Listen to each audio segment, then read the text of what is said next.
अभी एक सवाल आप से किया अमरजीत सर ने कि आपने ये बोला कि हम बहुत अच्छे हैं, तो इसमें बहुत शब्द क्या है? हिंदी में व्याकरण की दृष्टि से हमें हर शब्द का पता होना चाहिए कि वो शब्द वचन में किस श्रेणी में आता है। एक वचन है, बहुवचन है, वो पुल्लिंग है, स्त्रीलिंग है, वो संज्ञा है, सर्वनाम है, या क्रिया है, या विशेषण है। हमें पता होना चाहिए। शब्दों को देखते हैं हम। अब बहुत जो शब्द है, अब आपने ये बताया कि अच्छे हैं। अच्छा तो विशेषता है किसी भी संज्ञा की या किसी भी सर्वनाम की, ये तो विशेषता है। आम अच्छा है, लड़के अच्छे हैं, खाना अच्छा है। विशेषता, विशेषण। अब ये तो अच्छे हैं, इसकी भी विशेषता है कितने अच्छे हैं। कम, ज्यादा, थोड़े थोड़े, कुछ कुछ। इस विशेषण शब्द की कोई शब्द अगर इसकी भी विशेषता बताए, वो प्रविशेषण होता है। प्र उपसर्ग लग गया इसमें, प्र विशेष, प्रविशेषण। यही बताया सर ने।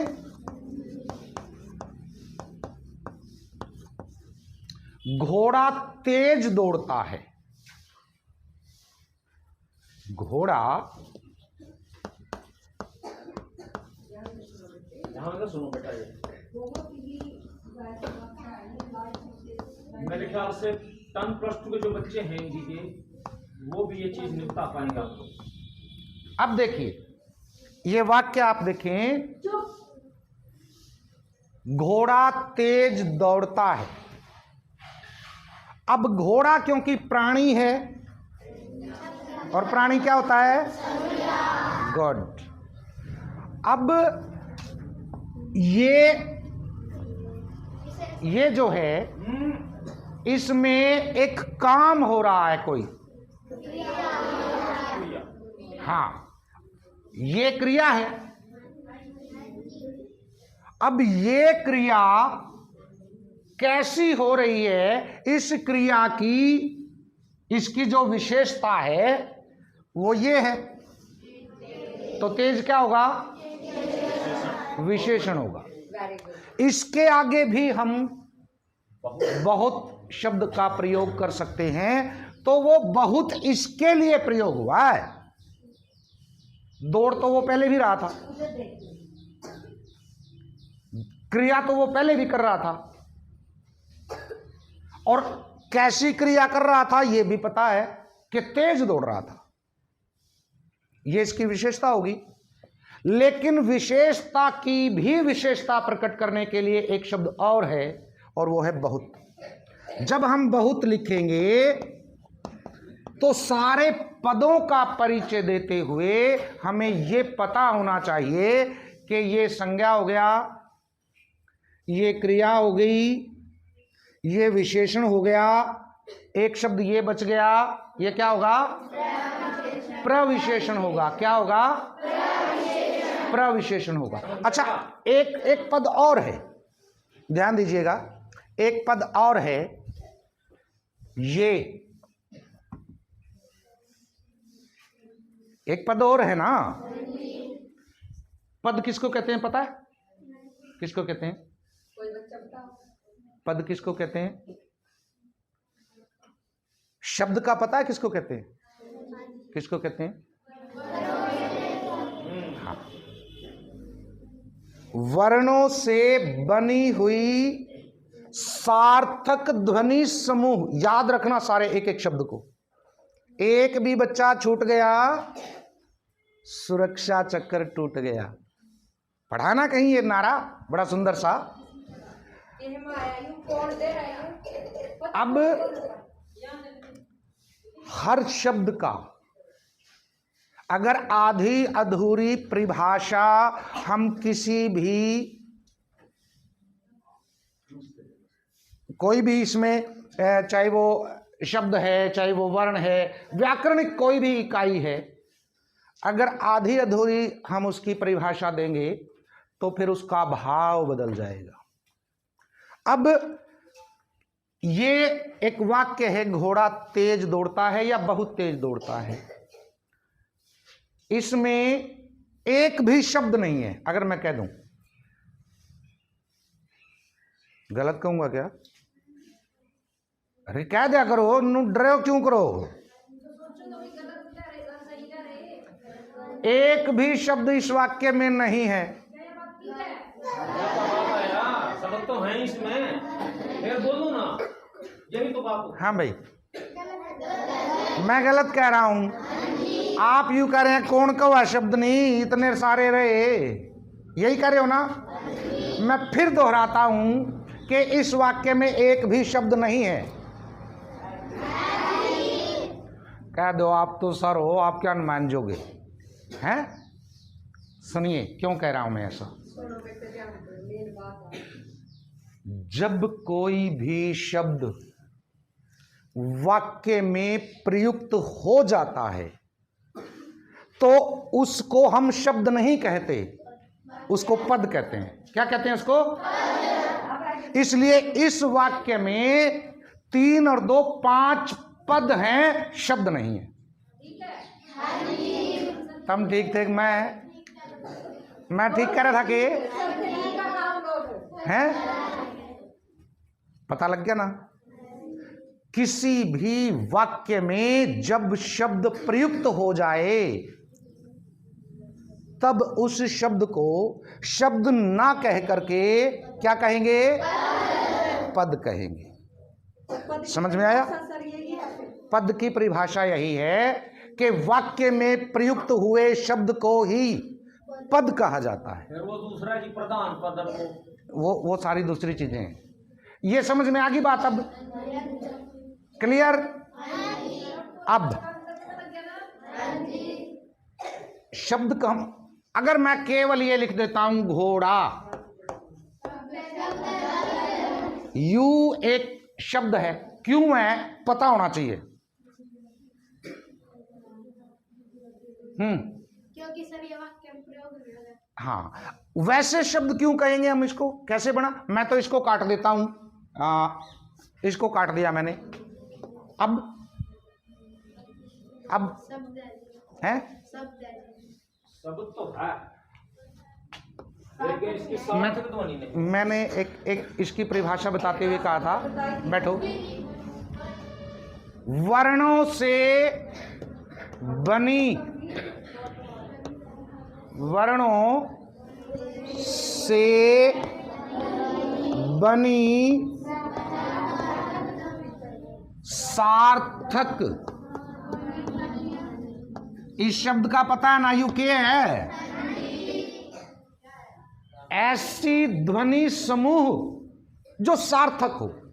वर्णों के तो मैं समूह बना दूंगा, बनाऊं, अंगा, अया, ण, म, च, बन नहीं गया शब्द। अरे वर्णों से ही तो बनता है मिलकर के। मैंने शिरोरेखा डाल दी, डंडा दे दिया, बात खत्म हुई। इसलिए क्योंकि हम इसको शब्द नहीं कह सकते, शब्द की श्रेणी में नहीं रख सकते, क्योंकि ये ध्वनि समूह तो है, ये ध्वनियां, इसको मैं बोल सकता हूं, पढ़ सकता हूं, इसको ध्वनि समूह तो है, मगर क्या नहीं है? सार्थक नहीं है। वर्णों से बनी हुई सार्थक ध्वनि समूह को क्या कहते हैं? शब्द कहते हैं, शब्द। लेकिन यही है तो ये शब्द, जब ये इस वाक्य में प्रयुक्त हो गया फिर मैं इसको शब्द नहीं कहता, मैं कहता हूं एक पद, 2, 3, 4। कितने पद हो गए? 4। अब चारों का हमने ये परिचय दिया कि यू तो प्राणी है, पता लग गया, संज्ञा है भाई। ये क्रिया है, पता लग गया कि यू काम है। यू, ये बंदा, ये प्राणी कुछ भी कर रहा, और जो भी कर रहा, इन शब्दों में से हमने इस तक पता लगा कि ये काम कर रहा भाई कुछ, वो क्रिया होगी। करने वाला यू है, इसने हम कर्ता भी कहते हैं।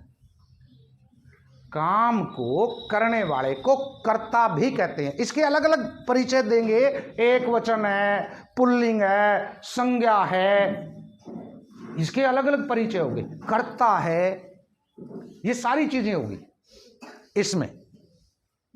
अब इसका परिचय ये हो गया, ये तो संज्ञा है, ये क्रिया है, ये विशेषण है। और जो डस्टर कहाँ रहे, लेके आइए बेटा, डस्टर लेके। अब मैंने बहुत लिखा था, वो आपने पहचान करके बता दिया कि विशेषता की विशेषता बता रहा है, वो प्रविशेषण हो गया। यू बच गया, ये तो बच नहीं गया के यू के हुआ भाई, क्या है ये? कर्ता ने कर्म को करण से संप्रदान के लिए अपादान से अलग होना, संबंध का के की अधिकरण में पर संबोधन हे अरे, कहीं आया है? आया तो नहीं ना। कारक के 8 भेद हैं। कारक के कितने भेद हैं? 8 भेद हैं। 8 में तो कहीं भी विभक्ति चिन्ह नहीं आया। ये किसी में ने आता है, किसी में को आता है, किसी में से आता है, किसी में के लिए आता है, किसी में अलग होना आता है, जुदा होना, किसी में का के की, किसी में पर, और किसी में हे अरे। 8 में तो कोई भी नहीं आया। फिर यू के है, ये कभी आपने देखा है क्या कहीं? ये एक आध बार देखा है कि बार बार देखा है? पहचान नहीं हुई इसकी है? पता नहीं क्या यू के काम आवे। यू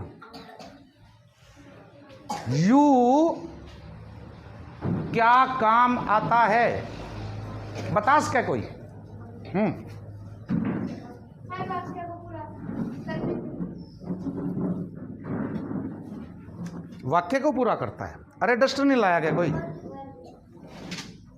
क्या नहीं बेटे, ए जब फोर्थ वाले जाओ तो उसके पास जाओ डस्टर, ये दौड़ कर जाओगे। एक बात सुनो, सभी क्लासों के अंदर डस्ट होना चाहिए। अब वो शेष कर, ये लड़कियों की रिस्पॉन्सिबिलिटी होती है। नैन्सी कह रही है कि इससे वाक्य पूरा होता है। अब बिना इसके मैं वाक्य पूरा करके दिखाता हूं। घोड़ा तेज दौड़ा, वाक्य पूरा हो गया क्या?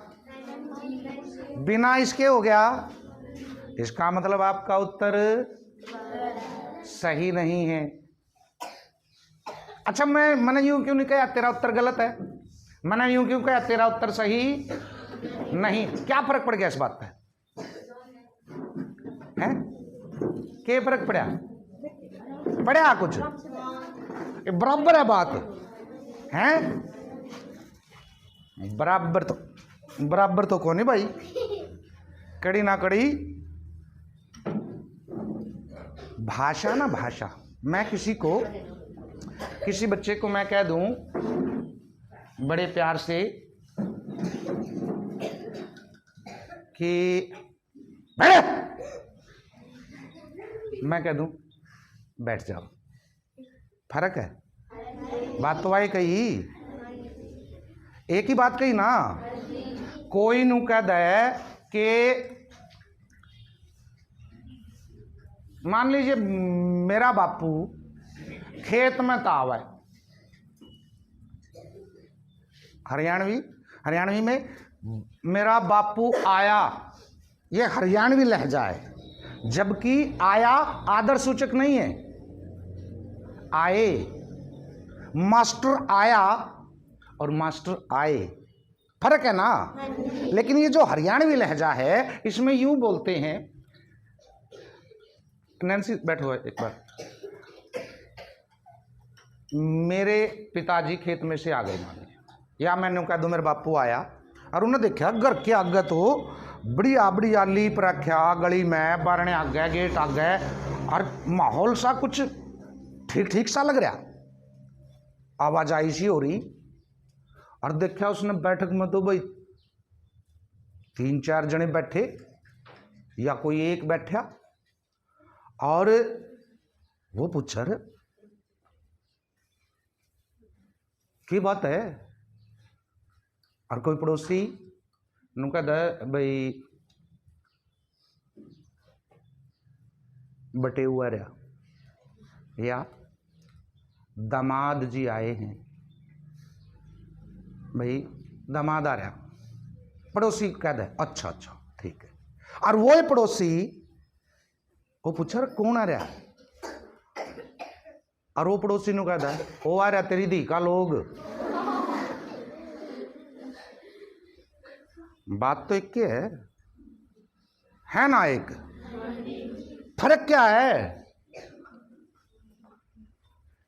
हरियाणवी में लोग का मतलब है पति, धी का मतलब है बिटिया, बेटी का पति दामाद हुआ ना, फिर उनने केरला दिया, कहा तो उसने भी वही बात है, बुंडा लग गया ना, गलत है ना। ये भाषा का फर्क है।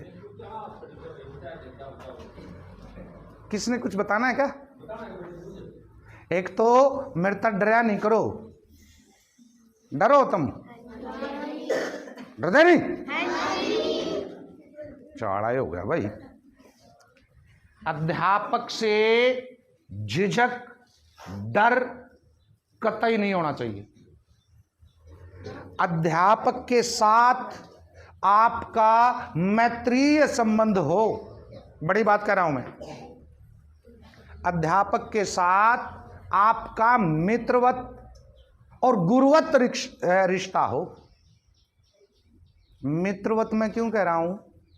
अपने दोस्त से ना दिल साझा करते हैं हम, मन साझा करते हैं हम, झिझकते नहीं हैं, बुरी से बुरी बात भी फटाक से बता देते हैं, डर नहीं लगता। और जब हम दिल की बात करते हैं, जब हम मन की बात करते हैं, तो फिर वो सच होता है। दूसरा, जब तक आप अपने कोई भी हो, कोई छोटा बच्चा जिससे मैं कुछ सीख रहा हूं, वो मेरा गुरु है।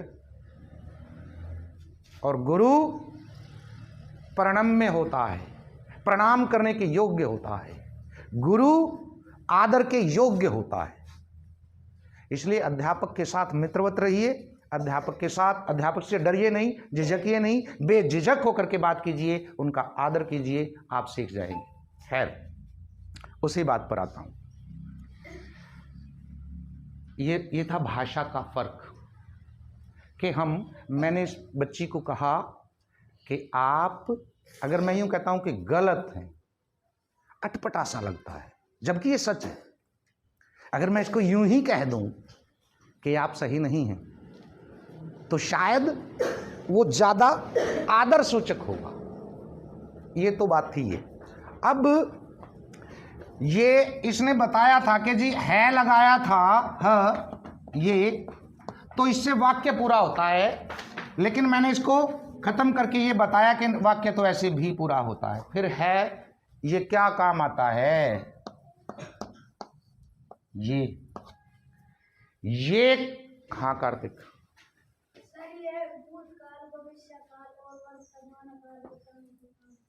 ताली बजाओ एक बार। इसका मतलब, ओके बैठिए बैठिए, इसका मतलब ये जो है ये क्रिया तो है, लेकिन ये सहायक क्रिया है। क्रिया के घटित होने का काल बताता है ये। भाई क्रिया किस टाइम घटी? भूतकाल में, भविष्य काल में, वर्तमान में, या कुछ देर पहले समाप्त हो गई, या समाप्त होनी बाकी है, या चल रही है। यू इसका काम केवल इतना है, था, थे, थी, गा, गे, गी, है, हैं, रहा, रहे, रही। ये जो इन जो शब्दों का हम प्रयोग करते हैं, ये सहायक हेल्पिंग वर्ब, अंग्रेजी में पढ़ते हो ना, हेल्पिंग वर्ब है। ये वो वर्ब हैं जो वर्ब के होने में हेल्प कर रहे हैं, सहायक क्रिया है। और सहायक क्रिया का मतलब क्रिया की सहायता नहीं कर रहे हैं, क्रिया का टाइम बता रहे हैं कि कद होया। क्रिया का वक्त बता रहे हैं ये, इसलिए इसका परिचय ये हो गया कि ये क्या है, सहायक क्रिया नहीं, क्रिया नहीं, क्रिया, क्रिया। क्या तो मेरे मुंह तक निकल रहा ना आवाज। देखिए सुन लीजिए, भाषा, ये जो परमात्मा ने हमें वाणी का वरदान दिया है ना, ये कई बार वाग दोष हो जाता है। ये जरूरी नहीं कि सबका उच्चारण बिल्कुल एक्यूरेट होगा, बिल्कुल शुद्ध होगा। कई बार हमारे जो वाग अवयव हैं, वाग अवयव का मतलब जो जीभ है या हमारे मुख की शेप है, इसमें परमात्मा कड़ी ना कड़ी गड़बड़ भी कर दे कई बार। हूँ तो नहीं कहूँ भाई भगवान गड़बड़ कर दे ही को नहीं, लेकिन हम ना लगन लग जाए। मैं मान ले मैं तोतला बोल लूँ, मैं तुतलाता हूँ मान लीजिए, तो मेरा दोष तो नहीं है। मैंने तो रथ कहना था, रैसे रथ, लेकिन मेरे पे परमात्मा ने जीभ ऐसी मोटी बना दी कि मैंने बोलिया रथ में जाना, रथ र बोले नहीं जा रहा। मेरा तो कसूर को नहीं, मेरी तो जीभ मोटी कर दी। ये वाग अवयव जो हैं ये जरूरी नहीं है कि सबके सही हो, मगर प्रैक्टिस से, करत करत अभ्यास के जड़मत होत सुजान। नहीं कहा किसी ने, हम अपनी भाषा को निखार सकते हैं, हम अपने उच्चारण को सुधार सकते हैं, हम ध्वनि का पीछा कर सकते हैं। और सबसे पहले अंग्रेजी बोलने वाले बड़ी शेखी से अंग्रेजी बोलते और सुनने वाला ने बड़ा मजा, उसके बारे में हम ऐसा आकलन करते हैं, बहुत इंटेलिजेंट है, अंग्रेजी में बात कर रहा। अर्जुन साहब बात करे वो भी यूं होता कि हाँ, भारतवासियों की बात कर रहा हूं, अपने देश की, जिसकी राष्ट्रभाषा हिंदी है। उसमें अंग्रेजी स्कूल में पढ़ना, अंग्रेजी माध्यम में पढ़ना, अंग्रेजी बोलना अपने आप को विद्वत श्रेणी में शामिल करने का एहसास लोगों को होता है। भाई मैं तो अंग्रेजी में बोल रहा, डीसी साहब के सामने खड़ा होकर के मे आई कम इन सर, आई एम फलाना फलाना, ये वो सारी अंग्रेजी। लेकिन अगर आप हिंदी को, शुद्ध हिंदी को अच्छे लहजे के साथ न केवल जानते हैं बल्कि लिखते और बोलते भी हैं, तो आपको ज्यादा आदर मिलेगा, ज्यादा सम्मान मिलेगा, ये मेरी गारंटी है। आपको बोलना आना चाहिए। अंग्रेजी को सीखें हम, जरूरी है। अंग्रेजी इंटरनेशनल लैंग्वेज है। इंटरनेशनल का मतलब पता किसी ने, किसी को इंटरनेशनल का मतलब पता है क्या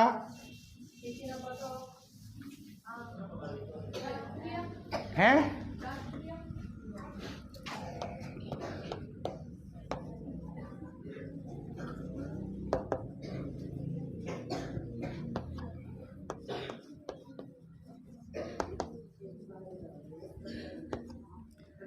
दो शब्द मैंने लिखे हैं, इंटरनेशनल और नेशनल।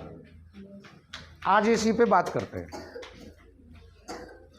इंटरनेशनल का मतलब होता है, इसी में आ जाएगा सर, ये जो इंटरनेशनल है, तो याद है क्या जी मुझे बोल रही जय आजी ने यूं याद आ गया ना, तो यूं समझ लो ये हिंदी सीख गए। मैं क्या कह रहा हूं, देखियो मैं क्या कह रहा हूं, ये भी चुनौती है। जब तुम ना इसका बेरा हो गया ना, इसका मतलब आपको हिंदी आती। ये लिखा मैंने,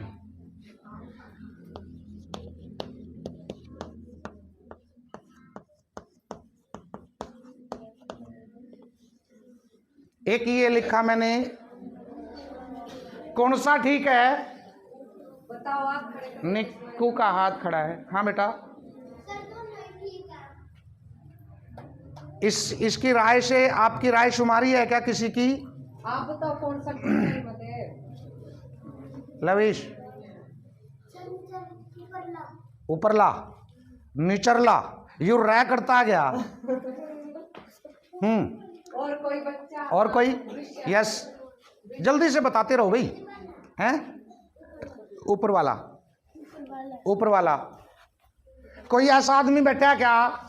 बैठो, बैठ जाओ, बैठ जाओ, बैठो। कोई आप में से ऐसा हाँ,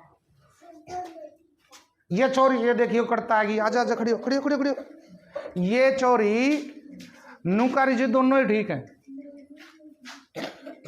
मन दिखे स्कूल में स्नेहा पागल और मदन पागल, दो ही बंदे पागल हैं बस। क्योंकि मैं भी न्यू कहूं अगर दोनों ही ठीक हैं। हैं? कितने पागल हो के देखा अपने के लिए। देखता देखती नहीं रहोगे। हैं? बैठ बेटा, बैठ। ताली बजाओ इस बच्चे के लिए।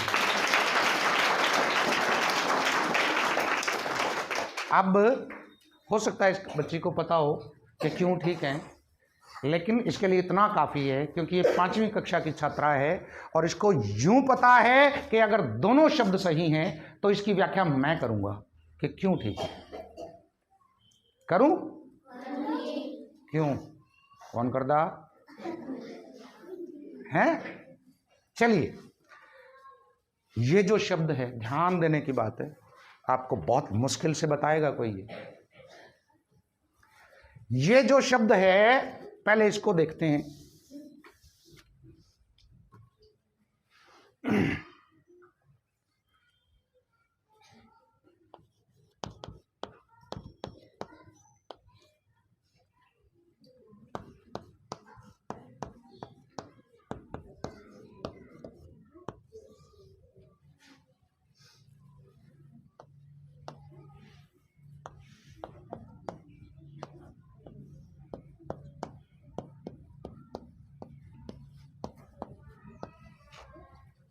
ध्यान दीजिए, अंतर जमा राष्ट्रीय से मिलकर बना है अंतरराष्ट्रीय। अंतर जमा राष्ट्रीय से मिलकर बना है अंतरराष्ट्रीय। मैं दोनों रह का प्रयोग कर रहा हूं बोलते हुए। अंतर जमा राष्ट्रीय से मिलकर बना है अंतरराष्ट्रीय। अब अंतर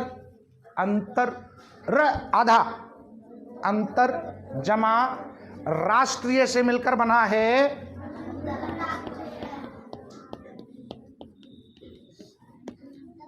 अंतरराष्ट्रीय। अंतरराष्ट्रीय।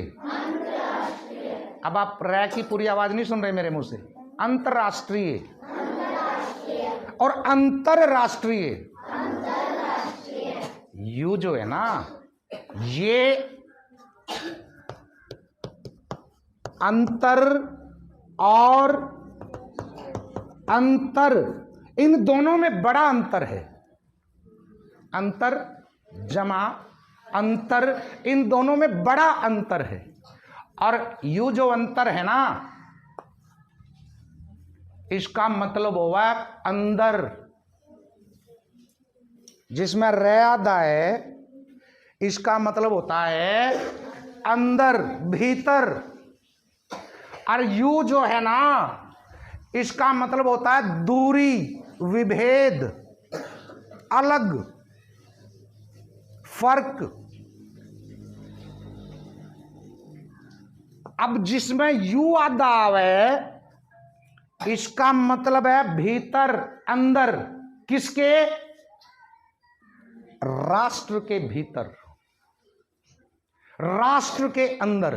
भारत एक राष्ट्र है।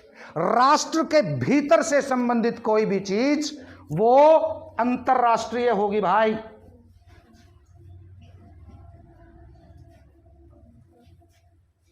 भारत में अंतरराष्ट्रीय खेल चल रहे हैं।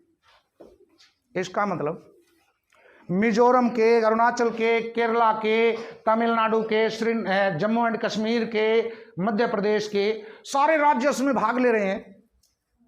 राष्ट्र के भीतर के लोग, राष्ट्र के अंदर के लोग किसी समारोह में एकत्रित हों तो वो अंतरराष्ट्रीय समारोह होता है।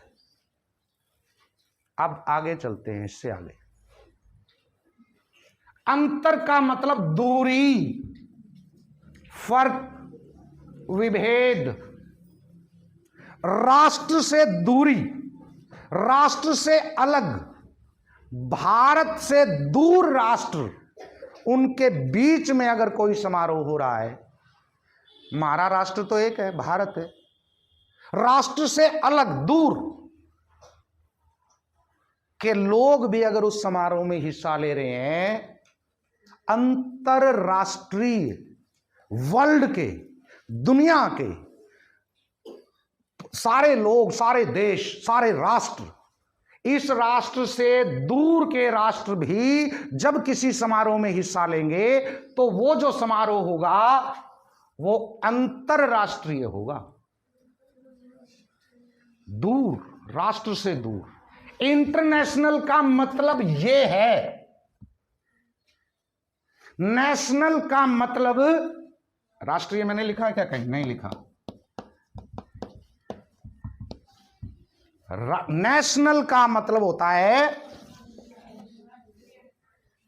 राष्ट्रीय। और इस राष्ट्र के अंदर जब बाकी चीजें इकट्ठी हो जाएं, असेंबल हो जाएं, तो वो ये वाला अंतरराष्ट्रीय है। अंदर आपने एक शब्द देखा होगा, सर बोल रहे थे अभी, अंतर्देशीय पत्र। अंतर्देशीय